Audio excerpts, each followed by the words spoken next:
Are live with the Clean Power Hour Live. I'm Tim Montague. It's August 25th, 2022. Check out all of our content at cleanpowerhour.com. Please give us a rating and a review on Apple and Spotify. Subscribe to our YouTube channel. We broadcast every Thursday at noon Eastern, 11 Central, 9 a.m. Pacific on YouTube. So, reach out to me if you want to get the link to the live. We've changed platforms now. We do this on Zoom, but anyway, welcome to the show, John Weaver, commercial solar guy. Hey, Tim, how are you today? I hope everything's going well. Catching up with just business. Lots of people are interested in the new tax credits. The residential arm is busy. We're finishing up construction at one of our sites. So, you know, lots of good solar work going on. Plus, we got an article to the front page of Reddit. So that was kind of cool. I always love doing that when you write something. Oh, what was the article that got to the front page of Reddit? Oh, well, it's on our document, and it's a research paper that we covered. And we talked about how large shipping container vessels can potentially be battery powered, and that 40% of current large container shipping trips could be battery powered today in an economically viable way. And so if you go to the document, it's our let's see. This is the PV magazine story, right? EV shipping is set to blow internal combustion engines out of the water. Yes, sir. Yes, sir. By John Weaver. I think I know that guy. That's me. And I'm gonna put this on screen. Cool. There's a nice chart to show, actually, at the very first chart in the article. So that's one of the largest EV boats in the world. It's a ferry. It's 4.3 megawatt hours. The most interesting thing about this article, look at that lead. So the second sentence you can see there, where it starts off the word modeling. Read that out for our wonderful readers, Tim. Modeling what? Modeling 5 to 10 gigawatt hours electrified container ships. Researchers find that 40% of routes today could be electrified in an economically viable manner before considering environmental costs. And then the other thing that stands out is the name of the ship there is Bosta, which is clearly a Scandinavian name. Yes. I'm guessing Norwegian. Yes. This is a Norwegian ferry ship. And it's a great ship. It's cool to read about, but that thing there, 5 to 10 gigawatt hours of battery per ship, Tim. I mean, these are among the largest battery projects in the world in each ship. Of course, that's just the way things evolve. I mean, this ship is 4.3 megawatt hours, so it's literally 100 times smaller than what these big ones will be. But this chart right here is the cool one. And if you can zoom in on that a little bit, or I can just describe it really nicely. And really that chart, what it does, it shows in this area that's on the left side, shorter routes and smaller ships. They have the ability to economically switch to batteries today. And as it moves toward orange and brown, or toward the longer routes and bigger ships, it's more challenging. But you can see in the second image that just a few years in the future, estimating batteries at a cheaper price, the number of ships that are economically viable doubles. And the way they describe it is that for smaller boats that can take trips up to 4,000 to 5,000 kilowatt hours, they expect in the near future for them to be economically viable, or even better financially speaking. And that's pretty neat. Like they had some graphs about a lot of shipping routes, not the largest ones that are crossing the Pacific or going from, say, the Middle East around Africa. I don't know if we do that anymore. I don't think we do. That's why we got the Red Sea. But, you know, big ships, not yet, but smaller ships. And shipping is very polluting. These ships keep burning gas when they're sitting in port, and they're just, you know, beyond emissions. I mean, you just have a giant smokestack, and they burn the dirtiest oil, and they just hang out in port for a while. And shipping's terrible. It's a good thing they're not, you know, not like in local rivers and stuff, because it would just be horrific. But it's it's just cool. I never realized that this was a possibility. We were this close. Let's break this down a little bit. A 4 MWh battery is a 1 MW capacity battery that can run for 4 hours, right? Mhm. And a 1 MWh battery is a 20-foot shipping container. Yeah.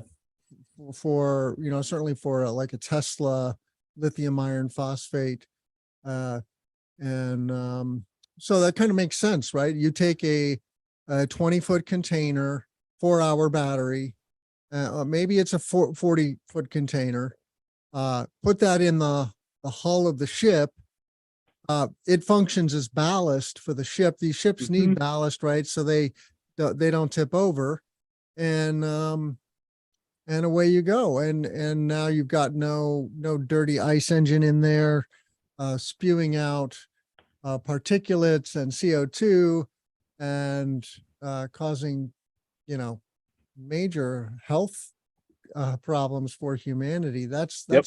that's the thing that I think we clean energy professionals need to really shine a light on. Is not only is this good for the economy and good for stepping back from the brink of climate chaos, it's really good for human health when we decarbonize the economy. And who can argue with that, John?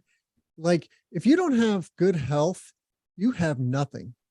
And now that I'm approaching 60, I'm 56, I'll be 57 in November. The number of people who I run into in my circle of friends who have major health concerns is, of course, growing.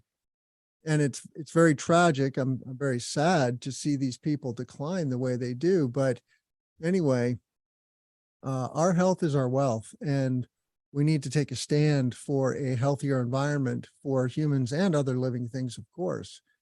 Um, so very cool. Electric shipping, I dig it. And it looks like up to 3,000 kilometer routes are economical. And of course, that'll grow as the technology grows. The other thing that's happening, John, is big shipping ships are installing sails. These sails are very high tech, and they're more like airplane wings. Um, I I don't know if I can find an image of one of these, but and thereby augmenting, right, their transit and their uh, mobility with wind power. So just like we boomeranged in the EV industry, there's some stories flying around, right, about how many of the first cars were pure EVs. Now we've boomeranged, right? And the ICE engine is about to go extinct. You don't see it, but it's about to go extinct. Sometime in the next 10 years, en masse, right? It'll still linger in long distance transport and long distance shipping in airplanes, but for consumer vehicles, bye-bye. So the transition is upon us. We should move on. Sure. Good story though. Thank you. And Big boats, big giant batteries. before I forget, we should mention that you and I will both be at RE Plus. That is in September 19th to 22 in Anaheim, California. There will be a media zone run by Nico Johnson of Suncast Media. I will be there a lot.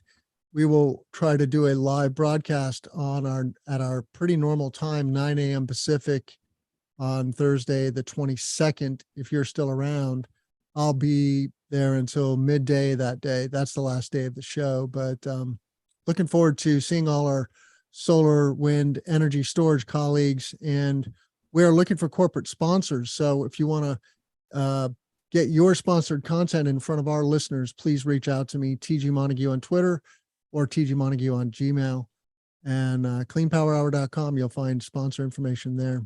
So what are you looking forward to about RE Plus, John? It's just kind of cool walking around the floor. It's neat to meet people and shake hands and chat. It's always neat. I really just like walking around the floor and looking at hardware and learning stuff. finding a new component or something that's just cool. It's always neat just to see the gear in person. I am not on sites as much as I would like to be. I'm a sales guy. I'm doing spreadsheets and PDFs, and then a lot of my work is pre-sales and then or pre-construction site visits and paperwork. And so it's just cool to walk around. And then of course just seeing people. I mean, those are the two things for me. Going to a party afterwards and getting free food and beer is always great. But seeing the people walking around the floor and seeing gear, it's just neat to see panels up close and all the different machinery that they have. And I don't know, I like that a lot. Uh, so, and then there's learning opportunities, but I find I learn quite a bit chatting with the people at the booth, asking questions, because there's just always something to be like, hey, I've been thinking about this with your product. Can you give me some feedback? Yeah, there's a lot of trainings on day one. On the Monday, the 20th, I'm going to take Sean White's solar and storage course. I'm trying to maintain my NABCEP PV technical sales certification. So I have to do continuing education for that, but check out Sean's work there. And I've got some of his courses linked on our cleanpowerhour.com website. Also, if you go to the training tab, you can check out some of Sean's courses there. Yeah, I'm really looking forward to spending time on the floor, especially geeking out on energy storage, but also inverters, rapid shutdown, module level, power electronics, solar panels, solar trackers, and everything in between. And then software, a lot of remote monitoring platforms for O&M, like drone deploy, that kind of stuff. Really, I love the remote monitoring aspects of solar, and it's important. Got to keep these That plants running. I'd love to see the larger projects start to integrate drones into the site that have automated run features. And so you just have a drone in a box, and it's just plugged into the site, and it charges up, and every day it gets up and does something. It just, maybe its job is just to do IRR scans every single day, or review the site, or do security, or scan output so you can get dust analysis, something, or all of those things. But a drone in a box that just comes with a standard system starting around, say, 10 megs, and you can plug it into the project cost, ITC, depreciate it, and it's a piece, and it's there. I've always thought that'd be kind of a neat idea. Yeah, I am totally with you for a whole variety of applications. I think construction is a great opportunity for that kind of a drone in a box, also for monitoring progress on a construction site. That'd be cool too. Yeah. You can imagine when you have multiple projects under construction, you just, even getting a project manager there once a week can be difficult. Of course, you've got your contractors on site, but those aren't always your people, so to speak. So drone in a box, I love it. And it's happening. Drone in a box during construction. That's a great revisement of that idea. I like it. You just plug it in, and you got to make sure you charge it. Maybe you have a little remote setup, a solar panel setup, just to charge your drone. And it just sits there, and every day does a 360 around the site. That's an awesome idea. I like that, Tim. So you found a photo of the Vestas V236. And big. So I just went to the Vestas website. It's a 15 megawatt turbine, and this is their promotional video. That's pretty cool about this product. And then we'll look at those photos you found on LinkedIn. But yeah, but look how tiny that box is. Okay, there you go. You see, when you look at that box, you're like, oh, that's a tiny little box, right? It's just barely up there. Yeah. and you can see those squares on the side of it. Like you see, you can just barely see it as it spins. There's these square rectangles that come out the side of the box, and they're the size of shipping containers. You can just barely see them. It's where the words are on the side. Oh, there it is. It says it on Yeah. Vestas right there. That's a shipping container size right there. And you'll see that in a moment. These Yeah. things are huge, man. It's just always neat to see wind turbine components and wind turbine. It's a spectacle of sorts. There it is, you know, and you could just, they just super glued a shipping container to the side of this thing. It's so big. And there's one on either side. It's just great. You know, of course you can see those little people there walking alongside just to give you some perspective. Yeah. Pretty Yeah. cool. These are the big boys. You think of a 15 megawatt solar farm, and um, that's what, 50 acres. Yeah. And you can put that in a single wind turbine now, which is just crazy. Let's there's another angle on that. You see those little people, those big old, the shipping container just glued to the side of it. Two of them. Got a pair of shipping containers. Yeah. Nice. Wonder I how long it do takes to want to build one of go one time in my life. I want to go to the top of a wind turbine. those. Oof. I think that would be an awesome experience, especially if you could pop your head out the top and stand on top of the nacelle.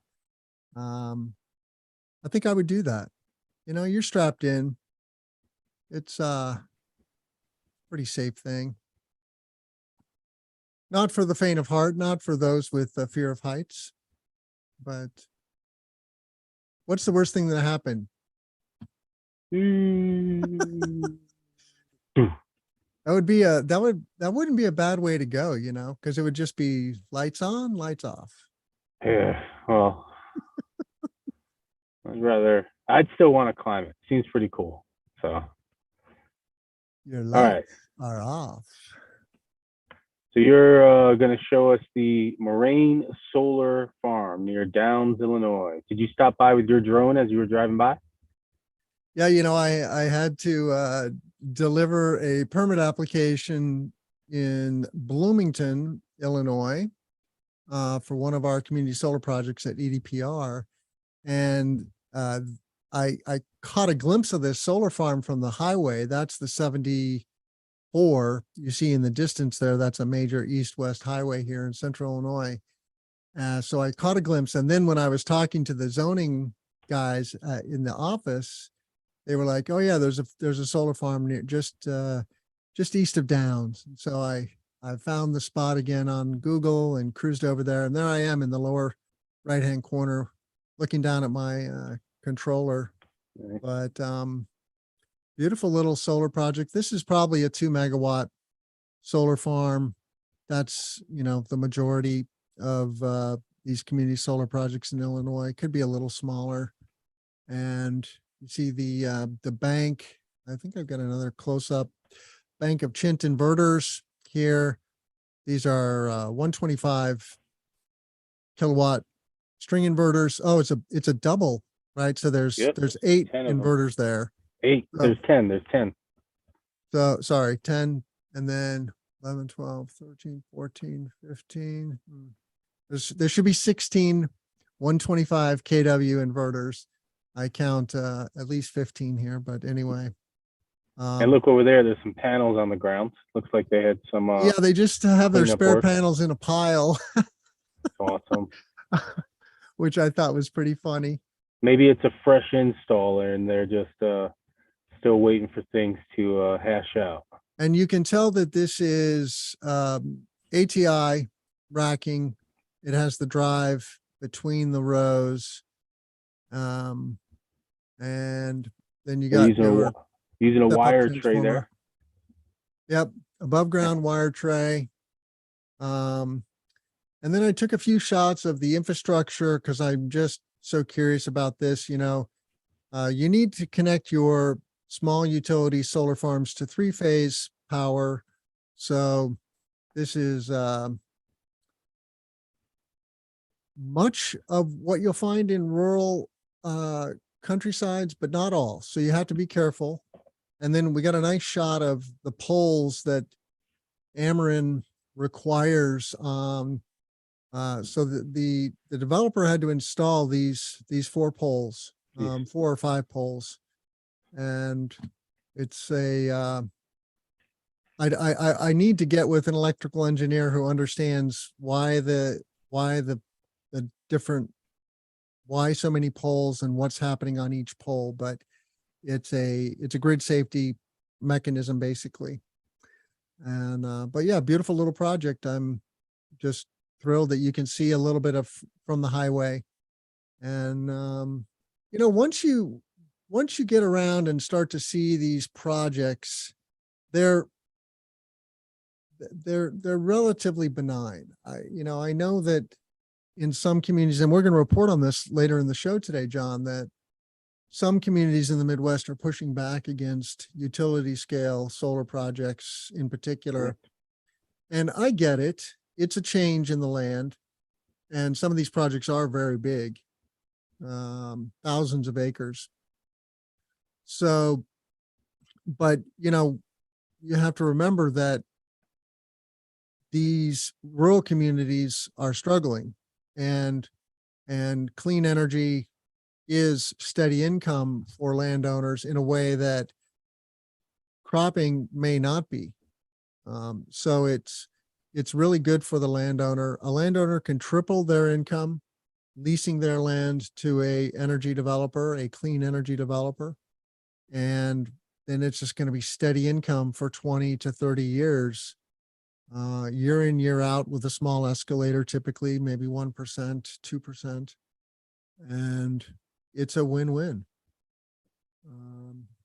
Should we talk about that story? This is also a cautionary tale, I think, for energy developers or solar developers, solar and wind developers like ourselves, John, that we need to do a better job on constituent relations, right? We have to get out in front of this problem and do a better job communicating what is solar, what is the change, what does it mean economically for the community, what does it mean for the land, because it's actually really good for the land and good for the ecosystem. Yeah, the story here is in Ohio, they just signed a law. It's called, it was the Senate bill version was SB 52. And in the document, they give local jurisdictions the rights to say they're going to have no solar or wind, large scale. They don't define what large scale is. They just simply say large, single interconnection, financially significant project. And they just made this new law back in October. This is the same group of lawmakers who have a whole bunch of them under investigation by a coal facility for bribery. Like literally a dude was arrested by the FBI for $60 million. Him specifically didn't get to 60 million. Many others did. And he's under investigation. The governor is, the lieutenant governor, the head of the Public Utility Commission, all kinds of people, and direct politicians who were arrested, including one guy who's been arrested a couple times. And this map right here is one of the counties, and they pretty much said all of the non-city, the outside the city unincorporated areas cannot host large wind or solar farms. And Allen County, they actually noted, or one of the counties actually gave some notation on what large meant. A couple of counties said 50 megawatts AC is defined as large. And so below 50 megawatts is seemingly okay. One of the counties put restrictions on 5 to 50 megawatt projects as well. So it seems like, without a doubt, or it seems like community solar projects up to 5 megs AC may not have these types of restrictions in these areas, but definitely anything above 50 megawatts. Now, I do wonder if a law like this is even allowed. I mean, could a landowner sue and be like, listen, this is against my rights as a landowner? You can't just tell me no. I don't know how it would work. I do I've seen research, and so you can see this image at the bottom, and you can see people's attitudes toward different types of solar on the left side. And this is research from New York. You have the northern part of the state, the western part of the state, and downstate, where northern is upstate in New York is it's just more dispersed, a lot more land. Urban More New rural, York yeah. is and you can see everybody likes rooftop solar, like strongly sort of support it, 90%. You go to community solar, and still most people support community solar. You're still at like 60%, 70% for everybody, 60% minimum. And then, 15% are kind of 50-50. So majority support for community solar. Community solar is defined as roughly less than 50 acres, and it sells its electricity local versus to industrial clients. But then you get to the utility scale, and you can see down the right, and everybody's got some issues with it, and it's kind of flat across the board. So it just speaks of, maybe people are okay with smaller distributed solar. I mean, without a doubt, everybody likes rooftop solar. Rooftop solar is it. Everybody wants it. Everybody wants it in parking lots. If we could figure out cheap parking lot things and something like that, and make sure parking lot owners aren't worried about locking in for too long so that they can't build a building. But these super large projects, they get a lot of pushback. There's some political aspects to it. Without a doubt, this law was probably put in place terribly by a falsely funded, bribed politician. So it's, but it's real. It's a law that we have to deal with now, and it's on our books. And so it's Ohio. They're doing what they're going to do. Not most places aren't doing that, but some are. So we got to keep working. Yeah. I would point our listeners to check out episode 86 of the Clean Power Hour. We hosted Tyler DeVelius, John Carson, Robin Pressman, and Mike Casey on the show for a discussion about this. And they've done some very interesting research in, I believe, Michigan on this topic. And I'll just highlight some of the takeaways. Utility scale developers tend to under-communicate with the public at the most important moment. We highlighted some ways that developers could streamline project approval, not only with local officials, but also with the public. And that has to do with communication and, making sure people understand what solar is. There's a lot of misperceptions, John, in rural communities about solar. Some people think solar panels are toxic or going to poison the ground, for example, or the environment. And that simply is not true. They are completely hermetically sealed so that nothing is going to leak out of them, and that water is not going to leak into them, because that would make them break. And it's very hard to take solar panels apart, unfortunately, and recycle them as a result, right? Because they are made to be so resilient to the environment. They're out there baking in the wind and sun and rain every day. But so this is a very good topic to bring to our colleagues in the energy transition, because we all need to up our game. It's nice to see that community solar is not facing a avalanche of resistance. And according to your article, John, it sounds like 50 acres is kind of a tipping point, and that kind of makes sense. I could see that, right? But we just need about 1 to 2% of the landscape. So we're not going to pave over the breadbasket with solar farms. Don't freak out. And if you're a landowner, reach out to me, though, because you could benefit economically from this transition. We're looking at, acquiring leases in Wisconsin, in Ohio, and of course, Illinois. But anything else you want to say about that story? Nothing today. Most places are okay with solar.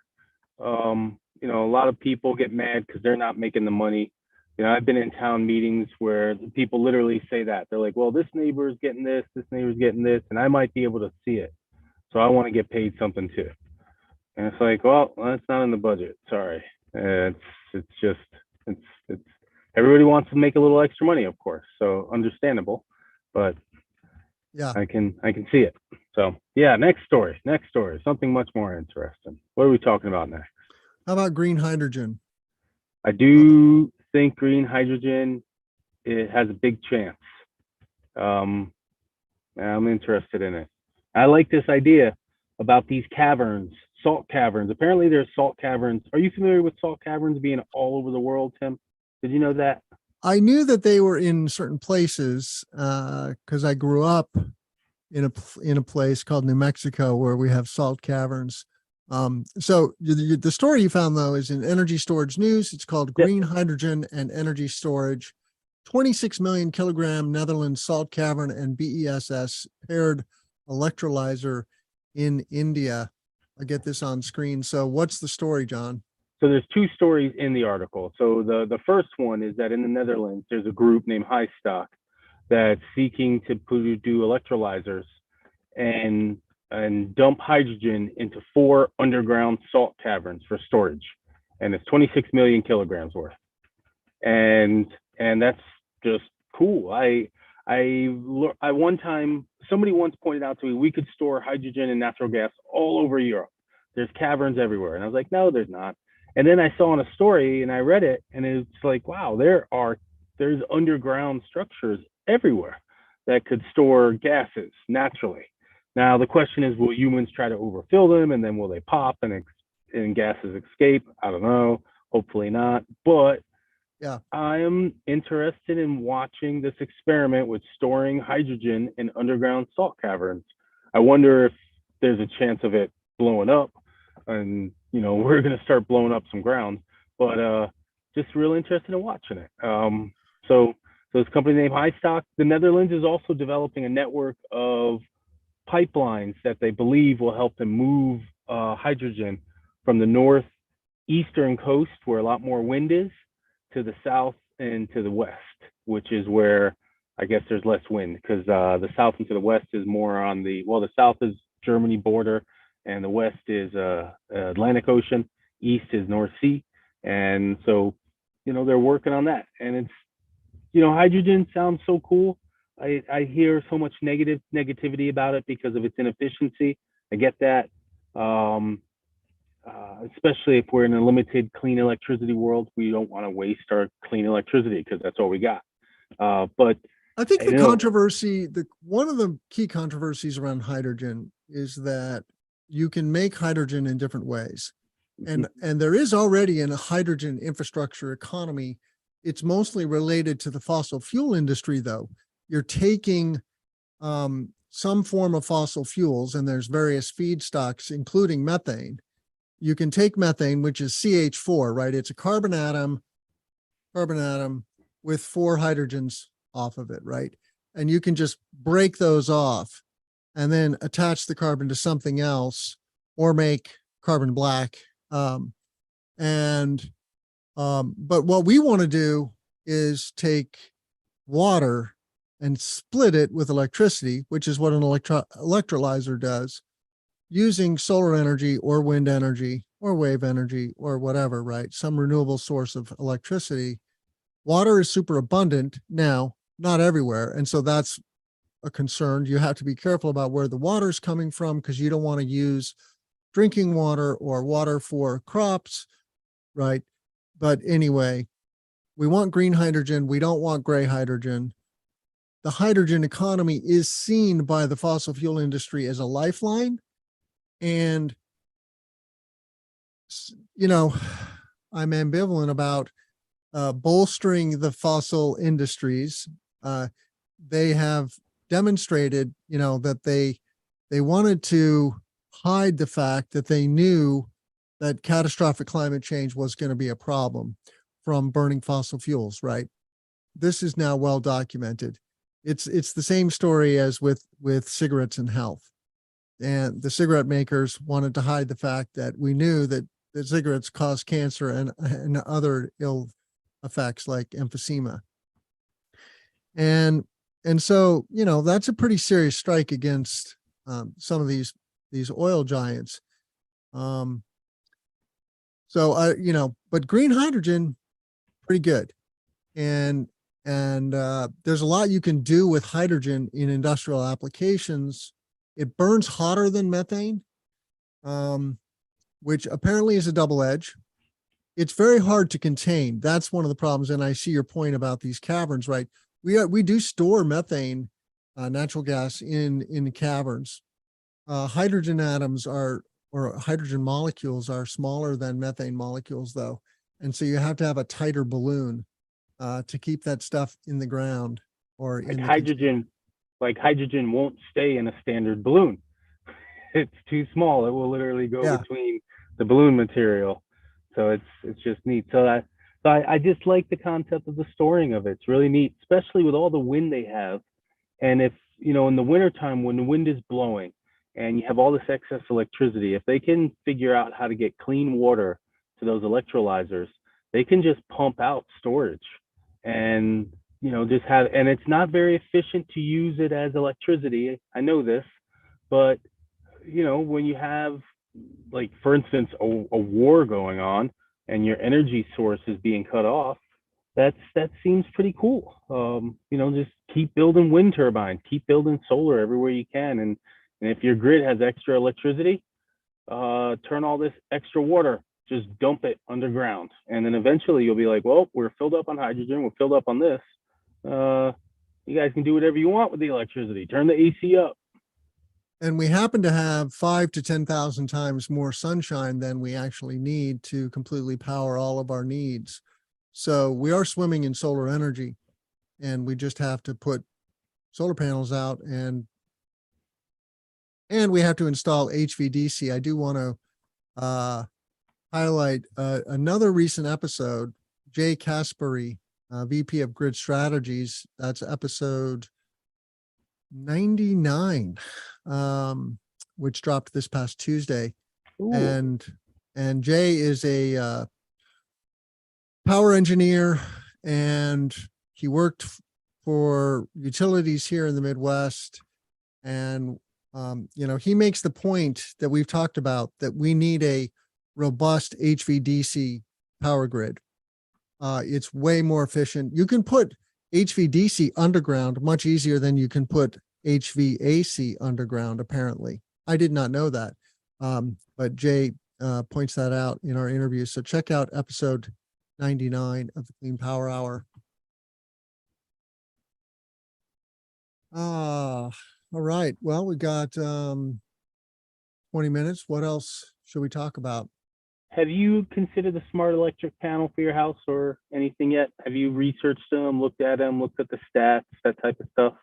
I've just been reading a little bit. I can't say I've geeked out. I've not had anybody on the show yet. We would love to have a smart panel maker on the show, because I think smart panels are definitely the bee's knees, you know, where you can just control the panel from your smartphone, obviously with other electronics, and it's much more dynamic, right, than a traditional physical breaker-based panel.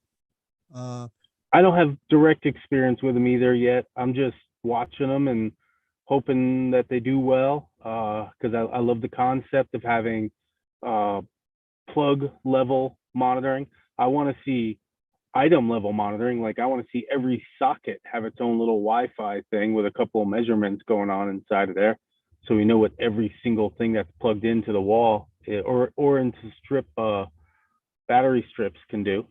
The next link is a picture of a span with the cover removed, and it looks just like a regular panel with some extra wiring.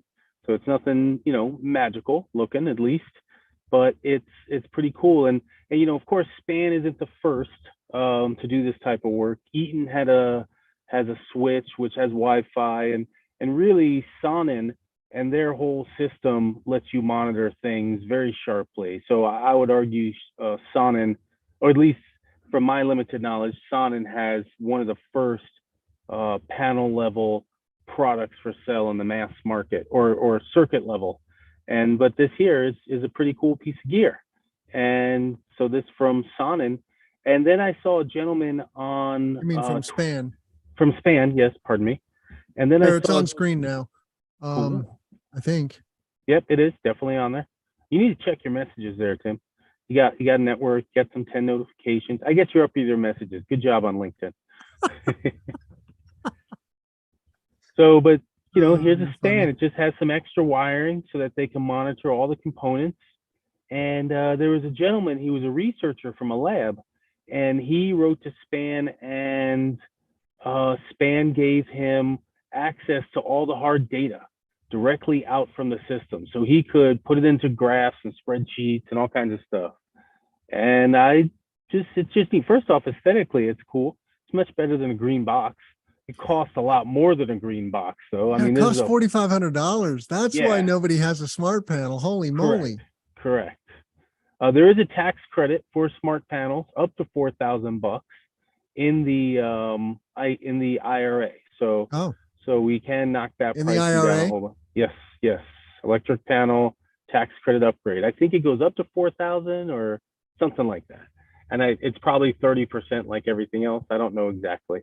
But it's something, and I'm thinking about it and paying attention to it. The residential company's doing all right, and we've had a few people ask us questions about smart panels, and we've always demurred because we just don't know what's going on with them yet. But there's a few others out there, and and anything that looks pretty, people are really open to doing it. But when it costs like 5 times the current model, pretty needs to have some nice functionality following it as well. So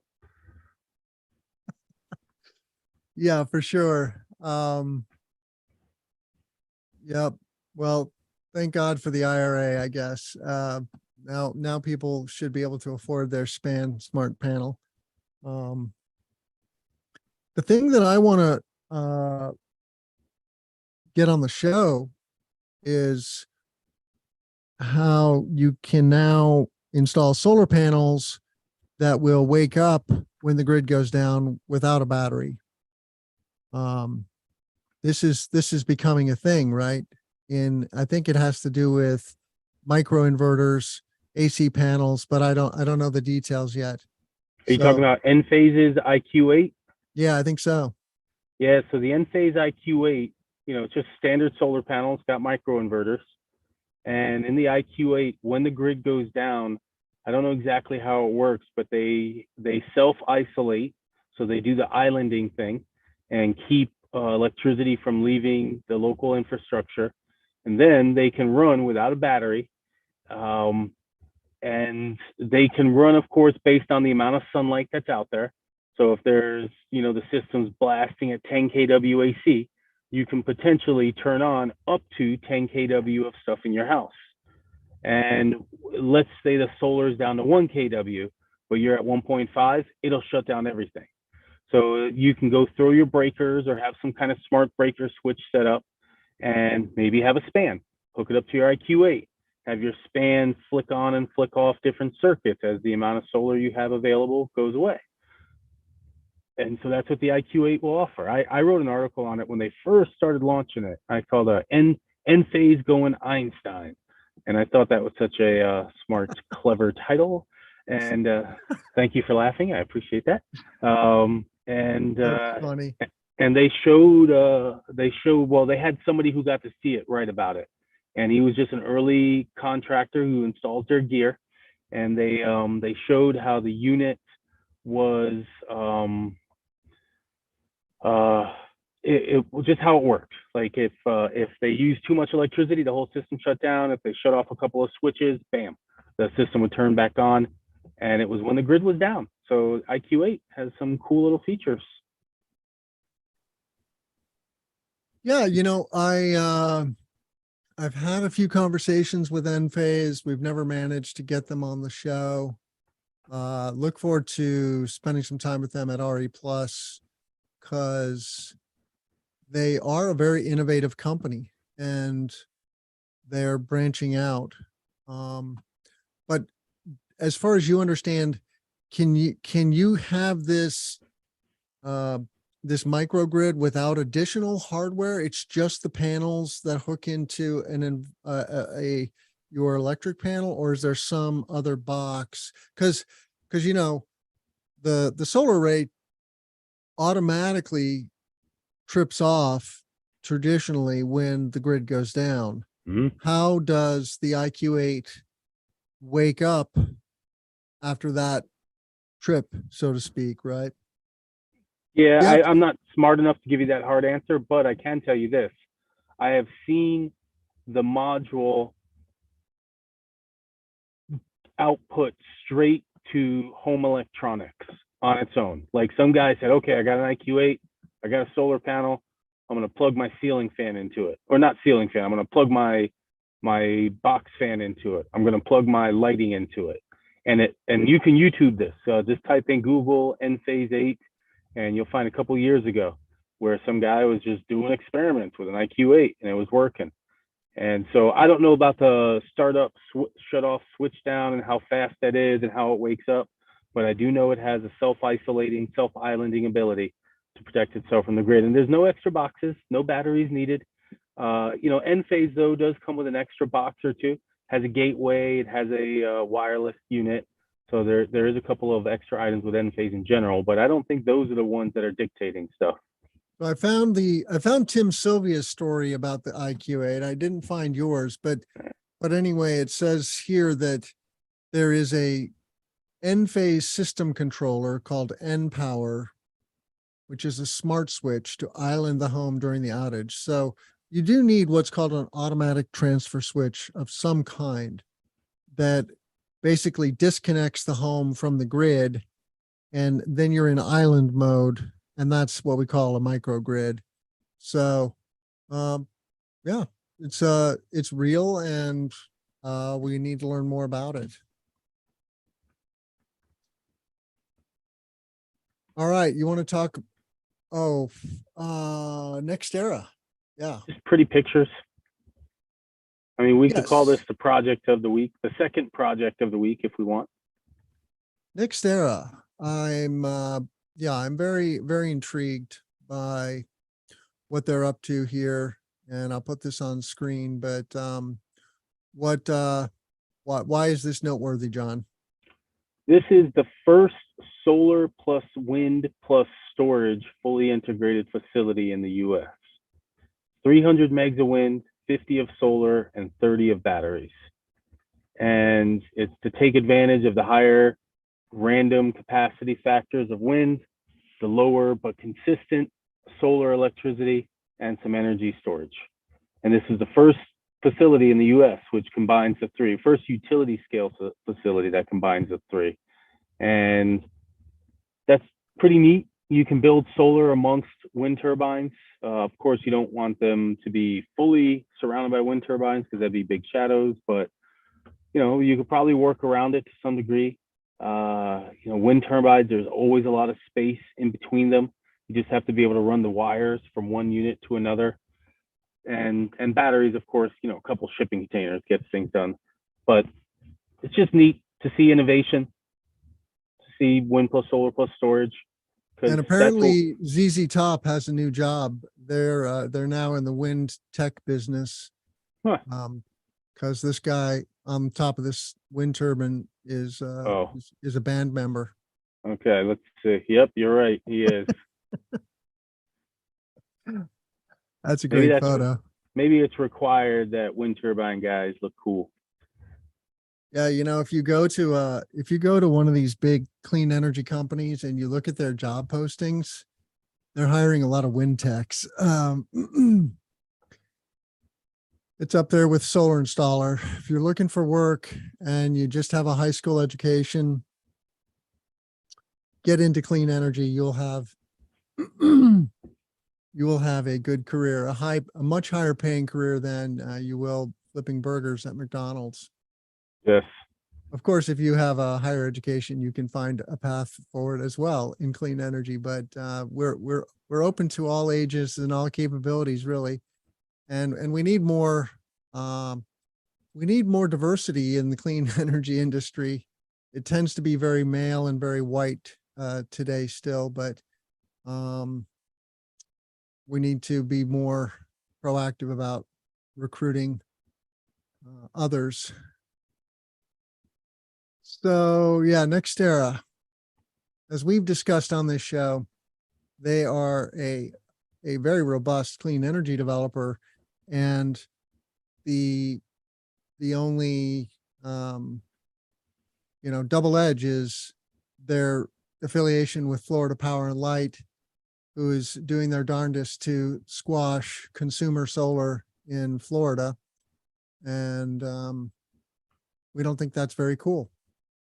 But yeah, this came out that they've now funded multiple candidates as fake candidates to hurt other political candidates. And they literally just make them run, not even thinking they're going to win.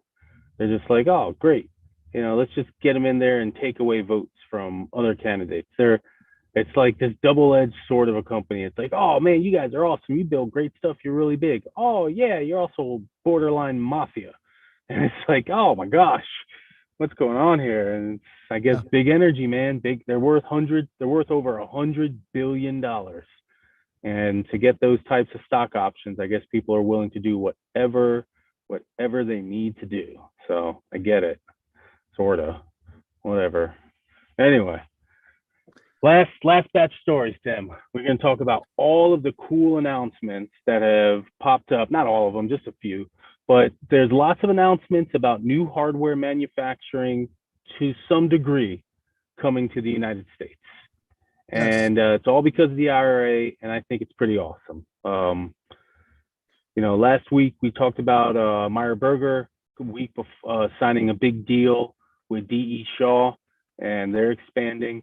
Just yesterday, the first solar cell, we also talked about Hanwha Q Cells and their 9 gigawatt facility potential. That's not official yet, though, so that's not an official loud one. But now we have this company, SPI. They're going to bring in solar wafer manufacturing. So this would be the first solar wafer facility in the U.S. in a decade, apparently. And that's probably going to lead into new solar cell facilities. And there's none in the U.S. right now. So if we buy all of our solar cells globally, there was a raw silicon agreement between REC Silicon and Mississippi Silicon. I didn't know there was silicon available in northeastern Mississippi, but there is. And Fluence is now bringing part of their batteries back into the U.S. They're calling it the value add portion. It's doing enough work stateside so it counts as made in America, but at least it's something, more jobs at high tech assembling batteries. That's great. It's just neat to see all that stuff. And then of course, India is doing it too. They have an 18 gigawatt solar manufacturing thing that they're pushing, and they're approving companies. And so now by the end of next year or so, they should be up to 30 plus gigawatts of solar manufacturing capacity. And it's pretty neat. They're growing too. So I like seeing all the stuff in the US. Each factory is only a couple hundred jobs, but it's a couple hundred jobs, and that's cool. So I'm going to put this on screen now too. The REC story. REC was originally a Norwegian company, I think. And, Yes. and now they're headquartered in Singapore, if I'm not mistaken. But even the Singaporean company. So there's REC Silicon, and then there's REC Solar Group. REC Silicon is probably still a Norwegian group. okay. REC Solar was a a Singaporean manufacturer, but they've now been bought by an Indian company, one of the world's largest. One of the largest Indian companies. I can't remember their name right now, but they matter. They're important. And so Okay. REC Solar is now expanding.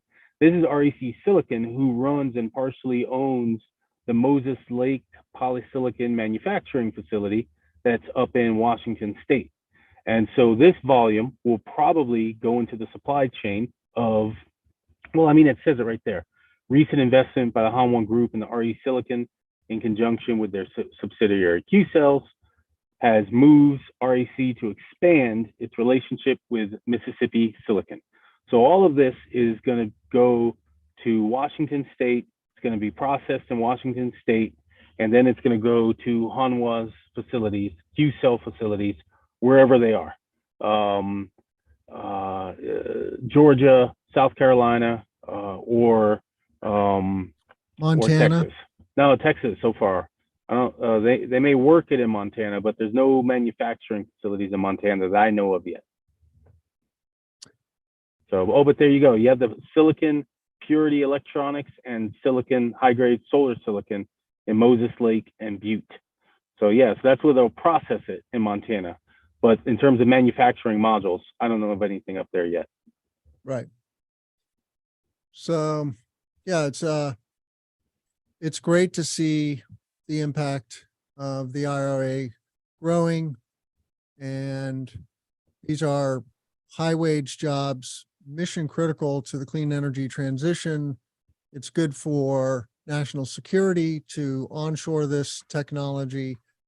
We need to do it pronto, and we need to do it in terawatts, not gigawatts. I had Matt Campbell on the show yesterday. We did another recording, and he is the CEO and co-founder of a company called Terabase. And, he pointed out that it took us 50 years to reach 1 terawatt of installed solar in the world, right? Yep. And we have to install between 50 and 100 terawatts to completely green the grid. So we were talking about automation and the need for robotics and machine assisted installation. They're tackling the actual installation process and figuring out how to automate that. Which he couldn't go into any details on what they're doing. It's not an Optimus Prime solution, which is the Tesla humanoid robot, but it does involve robotics and prefab, on-site prefab. So we'll be publishing that probably in October, September or October. I'm not sure. Got a little bit of a backlog of content right now, but you can look forward to that. And I love the ambition there that Terabase has of making solar power at 1 cent a kWh. That is their explicit goal. And it's totally achievable. But we need robots. And humans. It's a both and, right? We need tens and tens of thousands more humans to come into clean energy. And so reach out to me, cleanpowerhour.com. Go to our training page there. You'll see I'm doing a course on commercial solar, selling commercial solar.